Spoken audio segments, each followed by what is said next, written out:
Agora que nós já fomos apresentados as listas de adjacência, essa maneira diferente de implementar um grafo, vamos ver aqui com mais detalhes como implementar algumas daquelas operações básicas que a gente viu para matrizes de adjacência. Lembrando vocês aqui nessa implementação, eu começo com os includes tradicionais do stdio e stdlib e também com o include do grafos lista de adjacência.h, que corresponde exatamente à interface que a gente viu no final do último vídeo. Essa interfacezinha que tem a declaração do tipo nó, do tipo grafo e das funções que nós pretendemos implementar. Começando, então, a inicializa grafo, aquela função que vai construir um grafo com n vértices, com vértices ali rotulados de 0 até n-1 e nenhum arco. Como que ela vai funcionar? Primeiro, ela vai alocar o struct. É o que a gente faz aqui quando eu disse malloc, size of pointer de G. Eu estou alocando aquilo que G aponta, e G é um apontador para o struct do grafo.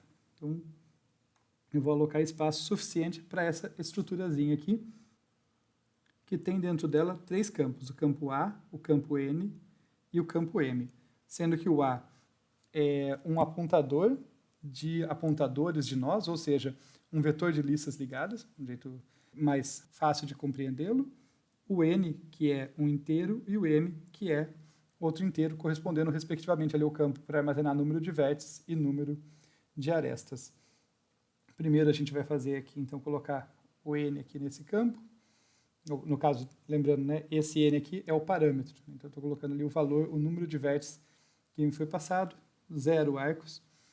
E daí eu vou fazer, nesse segundo alloc aqui, eu vou fazer com que G pointer A, receba ali o apontador para um vetor de listas ligadas. É um vetor com n posições, então ele vai de 0 até n-1, e o que ele vai ter ali, o tipo dele é apontador, é um vetor de apontadores de nó. E daí, para terminar a inicialização, como eu não tenho nenhum arco, quando eu não tenho nenhum arco, as listas são vazias. Portanto, nesse for aqui, eu vou percorrer para todas as posições, fazendo aqui receber null. Então, para cada posição aqui, eu vou simplesmente inicializar a lista com null, colocar apontador nulo nos respectivos campos, e acabou. Isso significa que a eficiência dessa minha inicialização é da ordem do número de vértices. Isso contrasta já com aquele O de n quadrado, lembra? Que para a matriz de adjacência era da ordem de n ao quadrado, porque tinha 2 laços alinhados para inicializar todas as células da matriz com 0. Aqui não, aqui eu só preciso dizer que cada lista começa vazia. Na sequência aqui vamos ver a insere arco, aquela funçãozinha que recebe dois inteiros ali entre 0 e n-1 distintos, que corresponde aos extremos VW do arco que eu quero inserir, e se esse arco ainda não está presente, eu faço a inserção.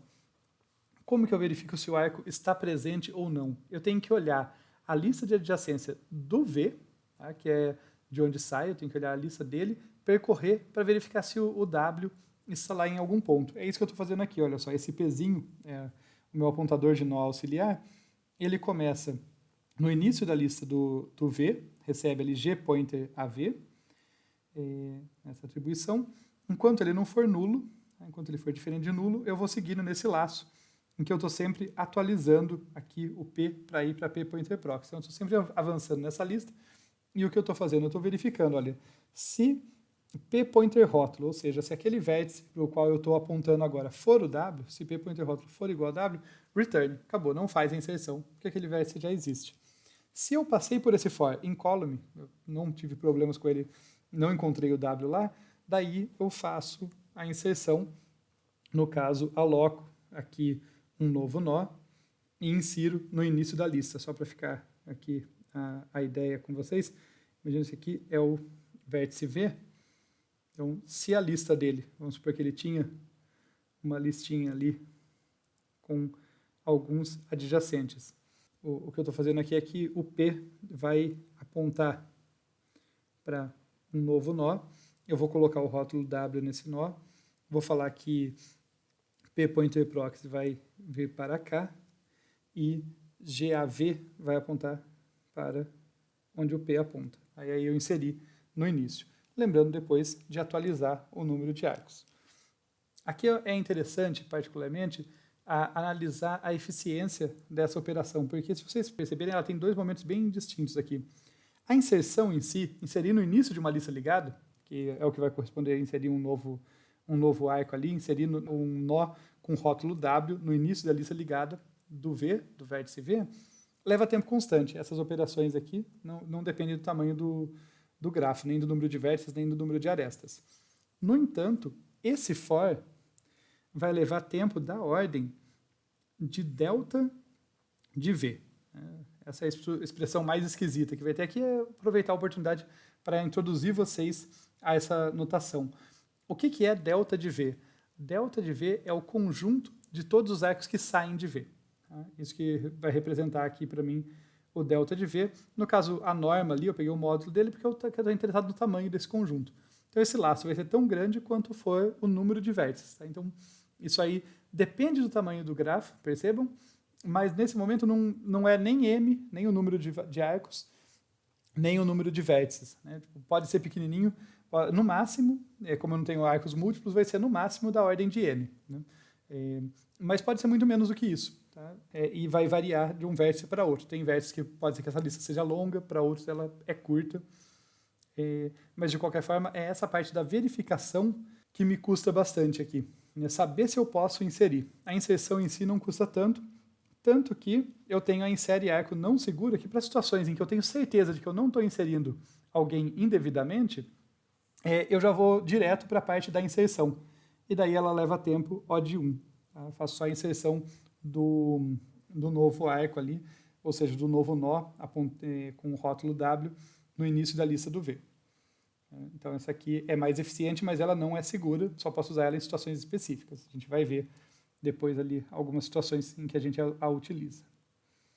Prosseguindo, eu não vou mostrar, tem várias operações ali que eu declarei relacionadas a exibir o grafo. Aqui eu vou direto para imprime arquivo grafo, que é uma impressão para uma saída de arquivo, então só para ficar diferente do que a gente viu para a matriz de adjacência. Né? Claro, assim, também vai ficar diferente porque aqui eu estou operando com listas, mas o que eu quero dizer é que a parte técnica aqui, ao invés de estar jogando para a saída padrão, aqui eu estou jogando para um arquivo, então só para ficar essa diferença. Sendo assim, é para esse cara aqui que eu vou fazer a impressão. Aqui já está bem num formatinho para colocar os dados do grafo, que eu vou estar ali num arquivo de texto para a gente poder ler essa instância depois. Então, o que eu vou ter aqui? Olha, eu vou começar imprimindo aqui na saída, nessa linha fprintf, eu vou começar imprimindo o número de vértices e o número de arestas daquele grafo.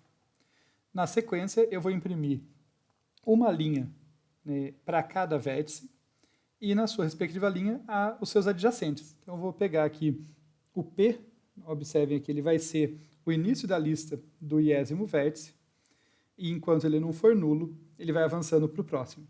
Tá? Bem direto aqui, eu vou percorrer a lista de adjacência do iésimo vértice.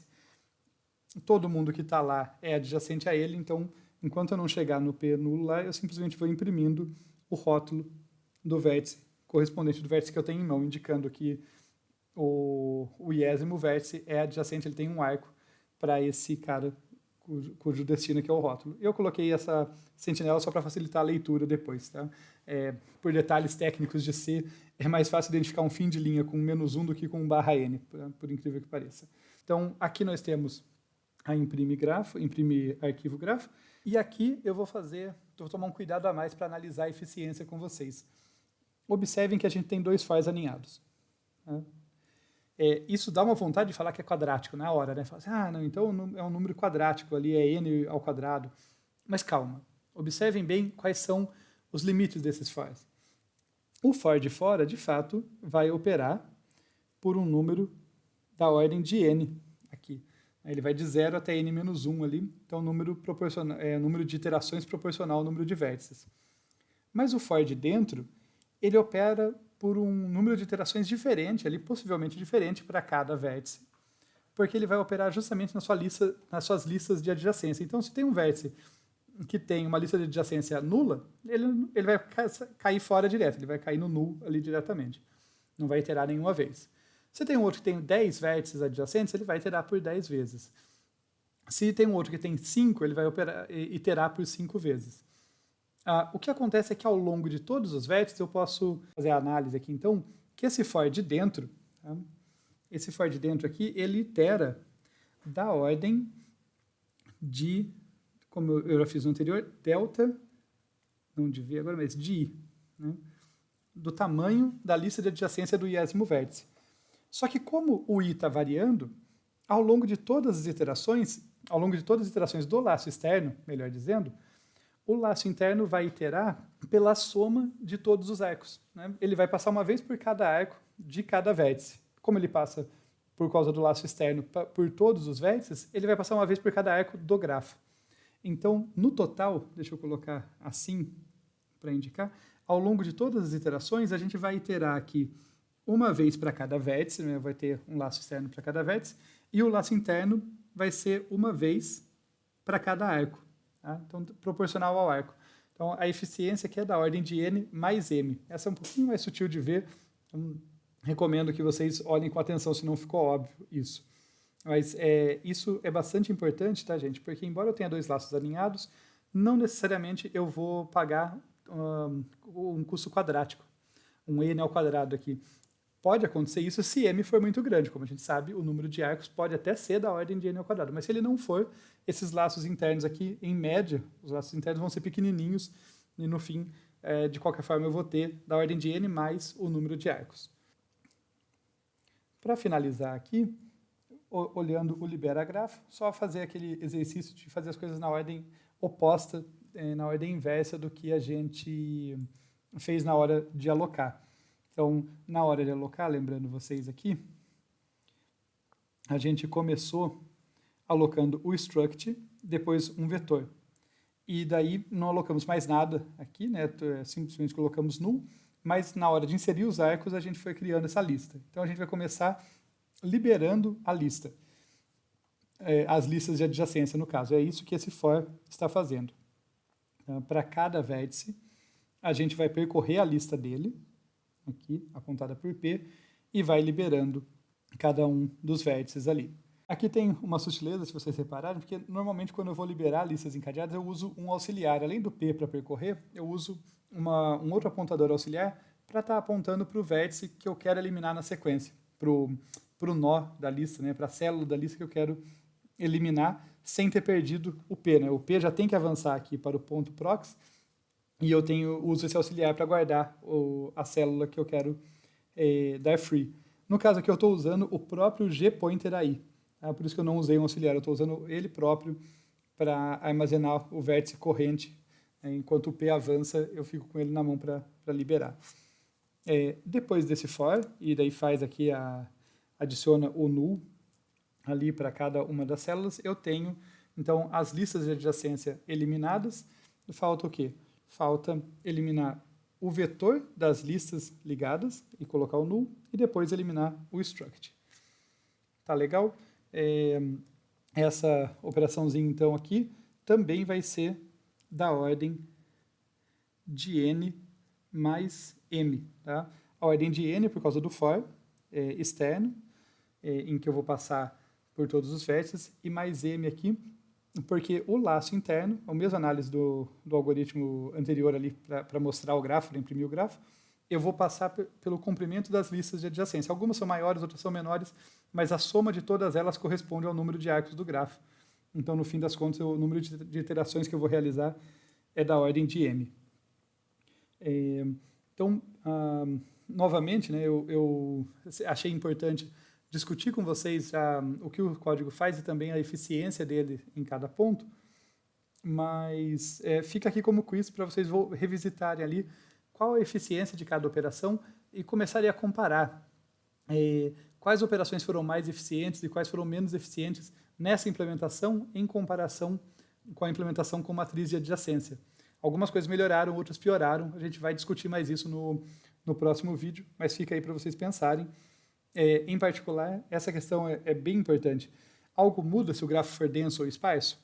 Como a gente argumentou ali, tem algumas operações aqui cuja eficiência não depende apenas do número de vértices, mas é impactada pelo número de arcos, né? Se eu tenho poucos arcos ou muitos arcos, ela é sensível ao número de arcos. É interessante refletir sobre isso. E comparem lá a versão segura e não segura da Insere Arco. Eu comentei quando a gente estava fazendo aula que a inserção em si não é o que está custando, né? A parte da segurança é que incorre um custo adicional. Então, reflitam sobre isso.